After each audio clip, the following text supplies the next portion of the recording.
Karamihan sa mga aplikante ay hangal. Akala nila yayaman sila kapag sila ay naging ganap na hunter na. Sana ang susunod na makikita natin ay yung karapat-dapat na maging isang tunay na hunter. Ay...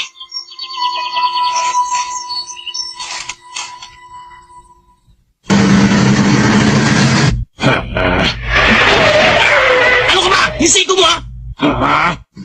Teka, Mama Chuper, gaano pa ba tayo kalayo sa lungsod ng Zaban?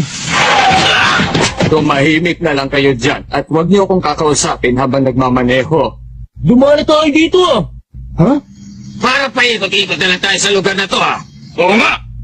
Hindi mari!